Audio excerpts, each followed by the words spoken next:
عزیزان گرامی وقار، آج کی اس محفل پاک میں میں چاہتا ہوں کہ جس دین متین کے ساتھ ہم وابستہ ہیں، جس سچے دین پر ہم آج قائم ہیں، اس کی جامعیت۔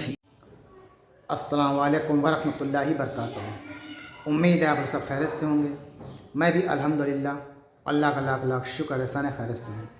اور انشاءاللہ جس ویڈیو کا ریئیکشن دینے آ رہے ہیں، بڑی امپورٹنٹ، بڑی عبرتناک ویڈیو دوستو، یہ اس ویڈیو کو اینڈ تک ضرور دیکھیے گا۔ بہت پیارا بیان ہے یہ مفتی سلمان عزیز صاحب کا یہ پورا مکمل بیان ہے کہ اسلام ہے کیا، اسلام کسے کہتے ہیں دوستو۔ ہم لوگ اور اس سے پہلے جو بھی تمام قومیں گزری، سب کے لیے معاملہ اللہ تعالیٰ نے ہر ایک قوم کے لیے اپنے نبی کو بھیجا، اپنی کتاب کو بھیجا۔ ہمارے لیے جو اللہ نے اپنے پیارے محبوب کو صلی اللہ علیہ وسلم کو بھیجا، اور جو کتاب بھیجی وہ تھی قرآن۔ دوستو آئیے آج ہم سمجھیں گے کہ یہ اسلام مطلب کسے کہتے ہیں۔ بہتوں لوگوں کو پتہ ہی نہیں ہے، جو تھوڑا سا دوسرے مذہب کے لوگ ہیں۔ تو کسی چیز کے لیے سچائی جاننی ہے، کسی بھی چیز کی، تو کسی کو آپ دیکھیں مت، آپ اس مذہب کی جو کتاب ہے اسے پڑھیں، تو پتہ چلے گا آپ کو کہ اس مذہب کے بارے میں رب نے کیا فرمایا ہے۔ تو کتاب کو لے کے اگر آپ پڑھیں گے، سمجھیں گے، تو آپ کو پورا مکمل دین پتہ چلے گا کہ کیا ہے دین، کیا ہے اسلام۔ تو قرآن سے جو بھی اسٹڈی کرنا چاہے، کوئی بھی کسی مذہب کا ہو یا اپنے مسلمان میں ہوں یا کوئی بھی شخص ہو، تو وہ اسٹڈی کرے، یعنی تحقیقات کرے، معلومات کرے قرآن کو لے کے، قرآن کو پڑھے، سمجھے، تب اس کو پتہ چلے گا کہ اسلام کیا ہے دوستو۔ اسلام اتنا پیارا مذہب ہے، اسلام میں ایک ایک چیز بتا دی گئی ہے، سارے حقوق لوگوں کے بتا دیے ہیں، چاہے وہ آدمی کے ہوں، عورت کے ہوں، مرد کے ہوں، کسی کے بھی ہوں۔ حرام حلال کیا ہے، سب کچھ قرآن میں اللہ تعالیٰ نے فرما دیا ہے، قرآن کے ذریعے سے، کہ اس طرح سے انسان کو زندگی جینے چاہیے، اور یہ ہے اسلام۔ اس کو کہتے ہیں اسلام۔ کسی کو دیکھ کے آپ فالو نہ کریں، آپ قرآن پڑھیں، حدیث پڑھیں، تو آپ کو خود پتہ چل جائے گا کہ کیا سچائی ہے، کیا حقیقت ہے۔ تو دوستو اس بیان کو پورا اینڈ تک سنیے گا، بہت بہترین بیان ہے، اور اس بیان کو جتنا ہو سکے شیئر بھی کریے گا، تاکہ لوگوں کو سچ پتہ چلا کرے اور اسلام پھیلے، دین پھیلے۔ اب ہمارا یہ کام ہے کہ نبی پاک صلی اللہ علیہ وسلم تو ظاہری طور سے اس دنیا سے رخصت ہو چکے ہیں، اب ہم لوگوں کا کام ہے کہ دین کو جتنا ہو سکے آگے بڑھائیں۔ تو آئیے پہلے ہم لوگ ویڈیو دیکھتے ہیں دوستو، تو اسی لیے میں نے کہا اس کو شیئر ضرور کریے گا۔ تو چلیے پہلے ہم لوگ پورا بیان سنتے ہیں مفتی سلمان عزیز صاحب کا، پھر بات کرتے ہیں۔ عزیزان گرامی وقار، آج کی اس محفل پاک میں میں چاہتا ہوں کہ جس دین متین کے ساتھ ہم وابستہ ہیں، جس سچے دین پر ہم آج قائم ہیں، اس کی جامعیت، اس کے کمال اور اس کے شمول کو میں آپ کے سامنے رکھوں کہ اسلام ہے کیا آخر، اسلام کسے کہتے ہیں۔ اور میرا یہ دعویٰ ہے، بلکہ یہ قرآن کا فرمان ہے۔ اللہ رب العزت نے فرما دیا کہ دین اگر کوئی ہے تو وہ صرف اسلام ہے، اور اللہ تعالیٰ نے یہ فرمایا جو اسلام کے علاوہ دوسرا دین لے کر آئے گا قیامت کے دن وہ قبول نہیں کیا جائے گا۔ وَمَن يَبْتَغِ غَيْرَ الْإِسْلَامِ، جو غیر اسلام کی طرف توجہ کرتا ہے اسلام کو چھوڑ کر، فَلَن يُقْبَلَ مِنْهُ، قیامت کے دن ہرگز قبول نہیں کیا جائے گا۔ وَهُوَ فِي الْآخِرَةِ مِنَ الْخَاسِرِينَ، اور وہ آخرت میں نقصان اٹھانے والوں میں سے ہوگا۔ اس کا مطلب یہ ہے کہ پورے نوع انسانی، جتنے بھی انسان ہیں، آدم علیہ السلام سے لے کر قیامت تک پیدا ہونے والوں کے لیے، اگر انسان کے مزاج اور طبیعت سے ملتا جلتا کوئی دین ہے تو صرف اسلام ہے، وہ اسلام ہے۔ اور اسلام صرف رسول کریم صلی اللہ تعالی علیہ وسلم سے نہیں چلا ہے، بلکہ اسلام آدم علیہ السلام سے ہے۔ دنیا کا سب سے پہلا دین بھی اسلام ہی ہے، یہ ہمارا دعویٰ ہے، کیونکہ جس دین کی دعوت دینے کے لیے آدم علیہ السلام تشریف لائے وہ بھی عقیدہ وحدانیت ہی ہے، اللہ ایک ہے۔ رب العزت پر ایمان لانا اور آخرت پر ایمان لانا، یہ دو ایسی چیزیں ہیں جو سارے نبیوں نے اس کی دعوت دی ہے، سارے نبیوں نے، اس کا انکار کوئی بھی نبی کی شریعت نہیں کر سکتی۔ آج بھی یہودی ہوں، عیسائی ہوں، ان کی بھی کتابوں میں اور ان کے دین میں یہ بات ہے، خدا پر ایمان لانا ہے اور آخرت پر ایمان لانا ہے۔ آج وہ بھی خدا کو مانتے ہیں، لیکن اس کے ساتھ کسی اور کو بھی شریک کر لیتے ہیں۔ آخرت کو وہ بھی مانتے ہیں۔ یہ دو چیزیں ایسی ہیں جس کی دعوت سارے نبیوں نے دی ہے۔ آج میں آپ کے ذہن کو قریب کرنا چاہتا ہوں، کیا ہمارے لیے یہ بات ضروری نہیں ہے کہ ہم جس دین پہ چل رہے ہیں، جس اسلام پر ہماری پوری زندگی چل رہی ہے، اس اسلام کے کمال اور اس کی خصوصیات کو بھی تو میں پہچانتا ہوں۔ آج حال یہ ہے کہ ہم مسلمان گھر میں پیدا ہو گئے، اس لیے کبھی سوچا ہی نہیں کہ اسلام ہے کیا، ہونا یہ چاہیے۔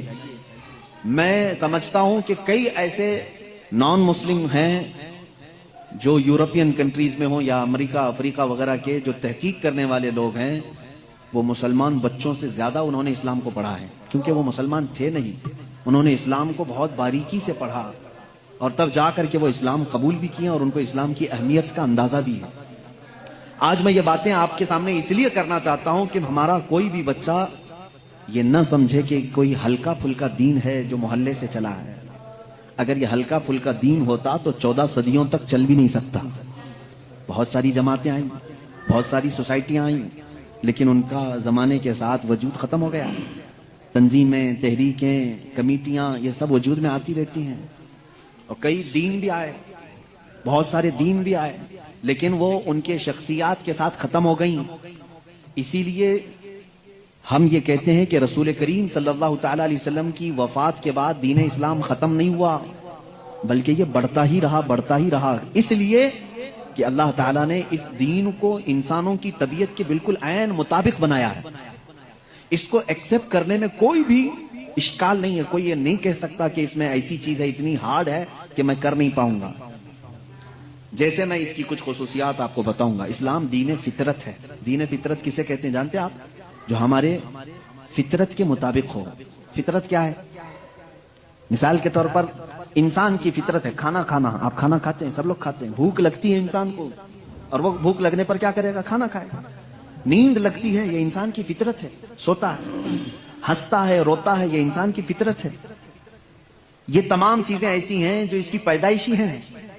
بھوک لگنا انسان کی فطرت ہے۔ اب اگر میں آرڈر دے دوں کہ تم دن بھر بلکہ 1 مہینے تک 2 مہینے تک چھو بھی نہیں سکتے کھانے کو، تو اس کا مطلب کیا ہوا؟ میں نے فطرت کے خلاف بات کیا، انسان کی فطرت کے خلاف۔ آپ کو میں یہ کہوں کہ تم 48 گھنٹے تک سو نہیں سکتے، پلک جھپک نہیں سکتے، تو گویا کہ میں نے فطرت کے خلاف بات کیا۔ انسان کی فطرت اس کو ایکسپٹ نہیں کرے گی، کیونکہ اس کی طبیعت میں سونا ہے، آرام کرنا ہے، پیدائشی ہے۔ تو اسلام نے ایسا کوئی بھی حکم اپنے ماننے والوں پر نافذ نہیں کیا جو اس کی فطرت کے خلاف ہو۔ اس کی فطرت کے خلاف کوئی بھی حکم نہیں۔ ہاں، لیکن دوسرے لوگوں نے فطرت کے خلاف بہت ساری چیزیں عائد کی ہیں اپنے ماننے والوں پر۔ اس کی چند مثالیں بتاؤں گا۔ اچھا، ایک بات میں کلیئر کر دوں اپنی تقریر سے پہلے ہی، اسلام کی ایک خاصیت یہ ہے کہ اسلام کبھی بھی دوسرے آئے ہوئے پہلے کے دین جتنے بھی ہیں ان کو جھوٹا نہیں کہتا، چاہے وہ عیسائیت ہو، یہودیت ہو، تورات، انجیل، زبور، ان تمام چیزوں کو اسلام نے جھوٹا نہیں کہا، بلکہ اسلام کا دعویٰ تو اتنا ہی ہے کہ زمانہ بڑھتا گیا، اب کامل دین اسلام ہے۔ اس کا دعویٰ اتنا ہی ہے۔ ہم نے یہ نہیں کہا کہ اس سے پہلے جتنے آئے تھے سب غلط تھے، نہ، کبھی ہم نے نبیوں کا انکار کیا؟ کسی نبی کے خلاف ہم نے بات کی؟ نہ عیسیٰ علیہ السلام کے بارے میں ہم لب کشائی کر سکتے ہیں، نہ موسیٰ علیہ السلام کے خلاف کچھ لب کشائی کر سکتے ہیں۔ یہودی جن نبیوں کو مقدس مانتے ہیں، عیسائی جن نبیوں کو مقدس مانتے ہیں، شریعت اسلامیہ نے اگر ان کے نبی ہونے کی تصریح کر دی تو ہم اپنی جان سے زیادہ ان سے محبت کرتے ہیں، ہم ان کی توہین نہیں کر سکتے۔ ادنا سی بھی توہین کسی نبی کی تو اسلام سے نکل جائے گا، کسی بھی نبی کی۔ اسی طرح جو آسمانی کتابیں آئیں ہم ان کا انکار نہیں کرتے، تورات، انجیل، زبور، اس کا اگر تم انکار کرو گے تو کافر ہو جاؤ گے، اسلام سے نکل جاؤ گے۔ لیکن ہمارا اب دعویٰ اتنا ہی ہے کہ وہ اپنے زمانے کے نبی تھے، وہ کتابیں اپنے زمانے کی تھیں۔ اب جو زمانہ آیا میرے آقا صلی اللہ علیہ وسلم کے بعد سے لے کر قیامت تک، اس زمانے کے لیے اگر سوٹیبل کوئی کتاب ہے تو وہ قرآن ہے، اور اگر کوئی قبول کرنے جیسا مذہب ہے تو وہ اسلام ہے۔ یہ ہمارا دعویٰ ہے۔ تو دوستوں، یہ تھا ہمارا ایکشن جو آپ نے سنا، مفتی سلمان عزیز صاحب کا بہترین بیان تھا دوستوں۔ یہ قرآن کے تعلق سے، اسلام کے تعلق سے، دین کے تعلق سے، کہ جس کو بھی جو بھی سمجھنا ہے وہ قرآن کو پڑھے، اور الحمدللہ قرآن میں آج تک، اب قیامت تک کوئی اس میں رد و بدل نہیں کر سکتا، کیونکہ یہ اللہ کی کتاب ہے۔ اللہ کی ذمہ داری خود اللہ نے کے لیے ہے کہ اس کی حفاظت میں خود کروں گا۔ تو قرآن وہ چیز ہے، اور قرآن ایک ایک چیز لکھ دی گئی ہے، ایک ایک چیز پتہ ہے کہ کس طرح سے ہر چھوٹی سے چھوٹی بات، تمام مسئلے مسائل جو بھی ہے، کیونکہ قرآن کو اسی لیے کہا گیا ہدایت کی کتاب ہے یہ۔ تو جو قرآن پہ عمل کرے گا، اس کو پڑھ کے، اس کو سن کے، انشاءاللہ دونوں جہاں میں اس کو کامیابی ملے گی۔ اب قیامت تک کوئی دوسرا نبی نہیں آئے گا، کوئی دوسری کتاب نہیں آئے گی، صرف یہی ہے ہمارا اسلام، جو سچا اور ایک اچھا بہترین مذہب ہے۔ اس میں تمام تعلیمات جو ہے ہر چیز کے لیے دی گئی ہے۔ تو اس پہ جو بھی عمل کرے گا انشاءاللہ میں چاہتا ہوں دونوں جہاں میں کامیابی ملے گی۔ اور خصوصاً میں سب سے اپیل کروں گا، درخواست کروں گا کہ اپنے بچوں کو اچھے سے اچھے اسکول میں تو پڑھائیں، بہت اچھی بات ہے دنیا کی تعلیم، لیکن دین کی تعلیم جو ہے قرآن، کوشش کرے ہر بچے کو اپنے حافظ بنائے، بیٹی ہو تو اس کو عالمہ بنائے، تاکہ بچوں کو پتہ چلے کہ ہمارا مذہب ہے کیا، کس طرح سے زندگی جینی ہے، کیسے زندگی جینی ہے۔ ایک ایک چیز ان کو پتہ چلے گی جب وہ قرآن پڑھیں گے، سمجھ کے پڑھیں گے کہ کیا لکھا ہے، ترجمے کے ساتھ پڑھیں گے، تو انشاءاللہ میں چاہتا ہوں دونوں جہاں میں کامیابی ملے گی۔ اور سوچئے ان ماں باپ کا فخر سے سر اونچا ہو جائے گا اللہ کی بارگاہ میں، جب وہ حاضر ہوں گے کہ ان کے بچے قرآن حافظ ہیں، تو ان کو کتنا بڑا رتبہ، بڑا مرتبہ ملے گا، کیونکہ حافظ کی ماں، حافظ کا باپ، یہ سمجھ لیجیے بہت بڑا مرتبہ ہے قرآن حافظ کا، اب وہ چاہے لڑکی ہو چاہے لڑکا ہو۔ تو امید ہے دوستوں ویڈیو اچھی لگی ہوگی، ویڈیو اچھی لگی تو اس کو شیئر ضرور کریے گا۔ ہم آپ سے ملیں گے نیکسٹ ویڈیو میں انشاءاللہ، تب تک کے لیے السلام علیکم ورحمۃ اللہ وبرکاتہ۔